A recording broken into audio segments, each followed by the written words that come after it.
Alright, what's going on everyone? Today we're going to upgrade the Snack Time starter deck on a budget with no rares. So if you want to upgrade these, you can't edit these, but you can select this, clone it, and then edit the clone, which can be found in your decks now. So if you want to upgrade this, you want to either click here, or you want to click here in this mode, and change this over to standard, because of course, who could have guessed it defaults to alchemy. So this is a Golgari Food deck, and the cool thing, which is more than I expected, it's a food deck. And the cool thing about this archetype is it actually got powered up by Bloomburrow, as it does have a food theme, and this is 100% Eldraine, so there's a lot of cool stuff you can add to this. In fact, I like this deck so much, I actually built a non-budget version right here. Do we want to click it? Nope, we'll just have to see it at the end. It's pretty much, we're going to get there. We're going to get like 90% there either way. But yeah, so it's a food deck. Boy, do I hate this glitch with the orange thing. I really hate that. So yeah, anyway, this deck is pretty cool. I think it's pretty powerful, and we can do some really cool stuff with it. For starters, we're going to take out Hollow Scavenger and replace it with Greta. So this, for 1 mana, makes a food. It reminds me of Gumdrop Poisoner, so that's not bad. And then you can sacrifice food to give this +2/+2 until end of turn, and you can only activate it once per turn. So why do this when we can just play this, right? So it's 3 mana, 3/3, make a food. This is a 3 mana, 3/2. It also makes a food for an extra 1 mana on a previous turn. This can sacrifice food to give a permanent +1/+1 counter, which I think is better than a temporary once per turn +2/+2. And we can sacrifice food to draw cards, which is very relevant. I'm going to, spoiler alert here, it's not uncommon for this deck to be sitting on like 5 to 7 food tokens, so yeah, this is just better. Take 2 of these out, put 2 of these in. The only drawback of this card is it is a legendary, but it's also just very good. Next, we're going to add we're going to take this card out, by the way. This card goes crazy. I'm talking about Knight of Sweet's Revenge. I never played food decks, and I underestimated this card. So, 4 mana, flash, gives a creature +3/+2, has reach, and it redraws, which has nothing to do with our deck at all. Like, what's this even doing? I don't understand. This, on the other hand, the reason I didn't understand how powerful this was is because I didn't realize that you don't have to take a turn off for it. So when it enters, you make a food token. Cool. Food, tap to add mana. That's cool. Then you could pay 7, which sounds like a lot, but remember, your food taps for mana, and you have to sacrifice this, but you can give creatures you control +X/+X, where X is the number of food you control, and it's very common to have like 5+, sometimes like 7 to 10+. And what's cool about this, I always thought like, man, you have to take a turn off for it. Seems pretty bad. You don't, because you pay 4 for it, you make a food, and then your food can tap for mana, which is no big deal. So yeah, this is terrible, and this is like a staple of the deck that will often just win you games. The only drawback that gets me sometimes, I forget and I do a stupid thing, is the food can only tap for green. So there's been a few times where I've tapped all my mana, played this with the intention of like following it up with a creature, and then it's like, oh wait, I can't tap for black. Whoops. So something to be aware of. And this card is so good that we're going to take this out. So both of these are payoffs for having food.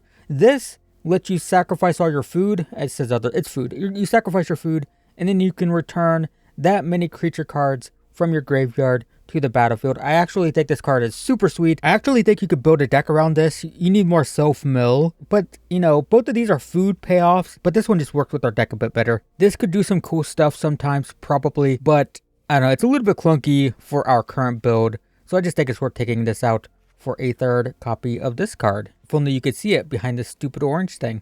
Next, I want to add one of the best cards for this archetype that we got with Bloomburrow. So this is a 2 mana 3/1. When it dies, it makes a food token. It's not bad. But, my god, this card goes super hard. That's not the name of it. What if I just type Vine? It's Vinereap, not Vine Reaper. Whoops. This card is crazy. It's crazy.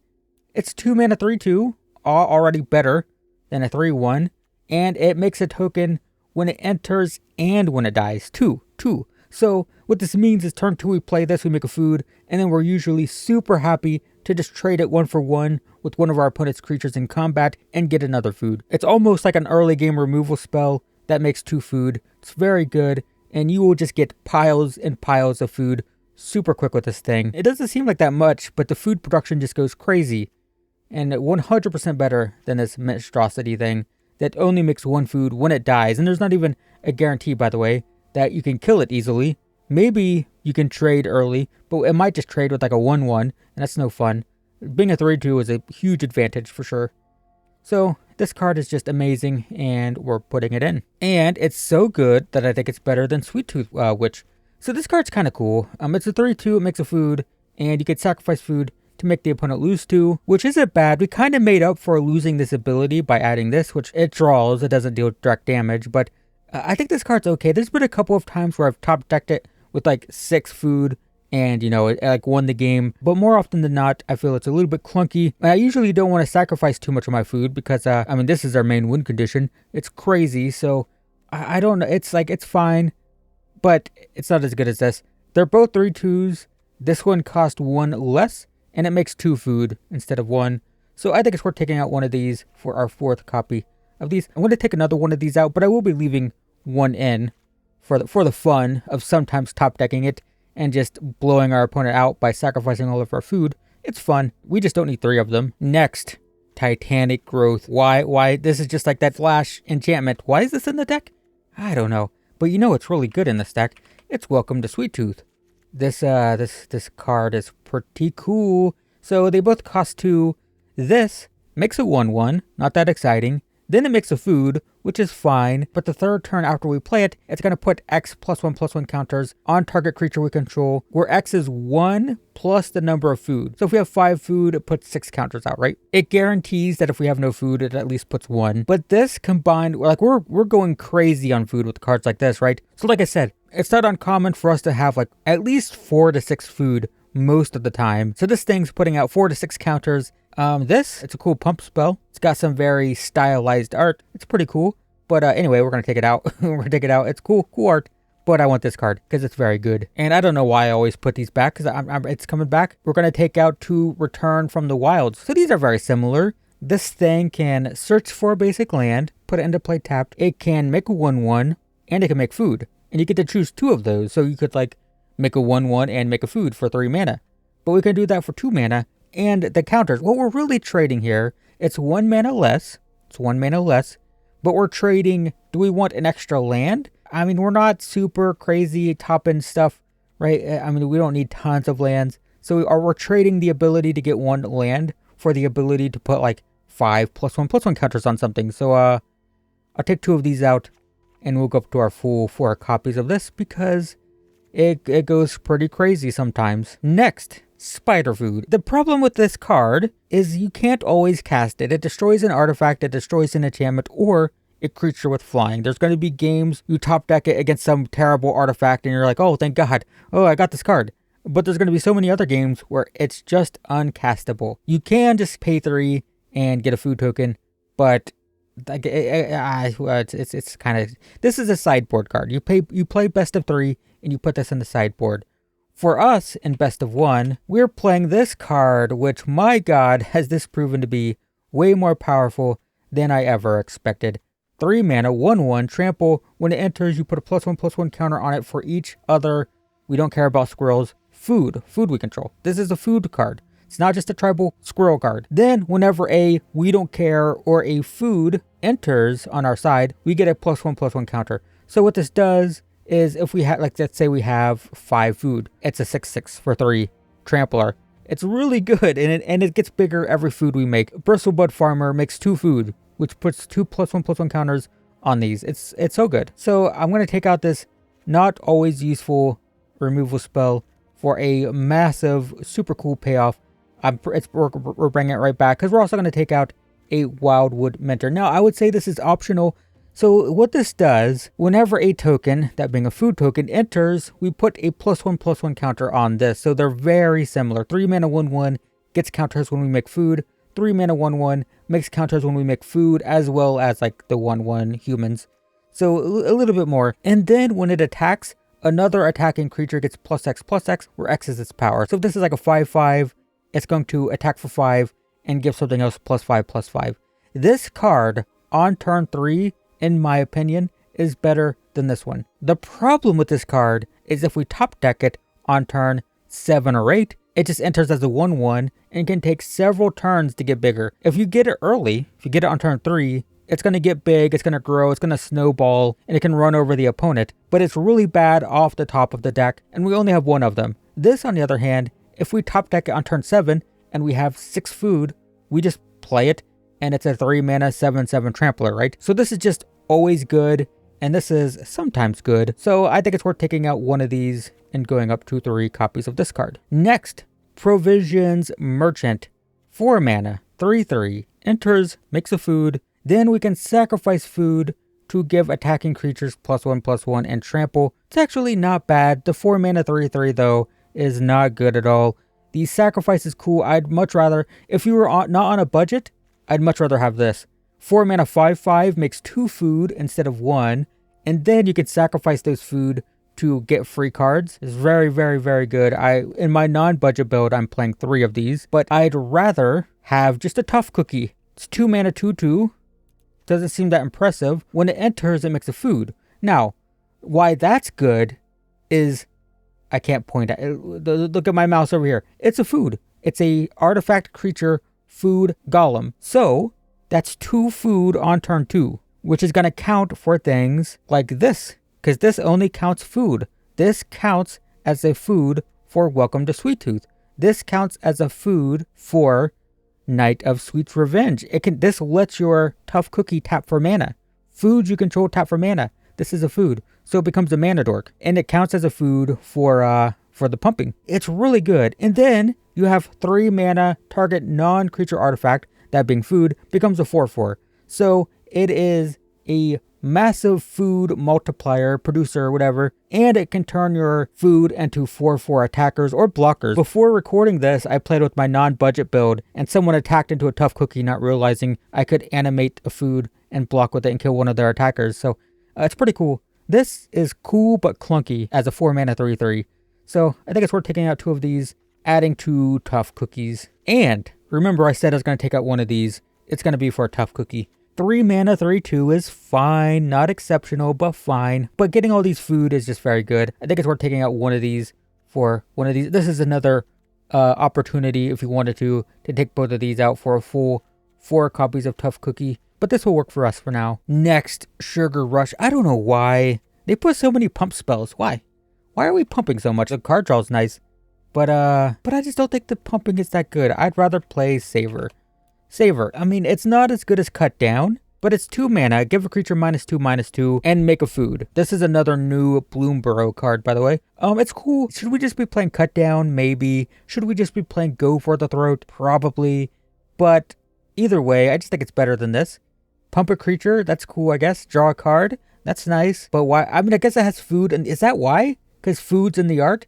It's got a monster food thing in the art, so they added it. Sugar Rush. This is a thematic choice, not a good competitive card choice. So we'll just cut these out and we'll put Savor in. Next, Feed the Cauldron. Where is it? Here. 3 mana. It's another thing that destroys small stuff, right? So that's too much small stuff. It destroys mana value 3 or less. And then if it's your turn, only on your turn, it makes a food. In this case, it's definitely worth just playing Go for the Throat. You know, it doesn't make a food. We have massively ramped up our food production, and I'd just rather have one of the best removal spells in Standard, more consistent than having this like destroy small stuff and sometimes make a food. Let's just take this out, get a couple Go for the Throats in, because that's important. And that's going to be it for our budget build. Now, rares. Bristlebud Farmer, Gumdrop Poisoner. I guess we can mention Sir Ginger, though I don't think it's great, but we'll bring it in just to talk about it for a second. But Igra, on the other hand, is in my non-budget build. Love it. And I suppose we should talk about Restless Cottage, which is here.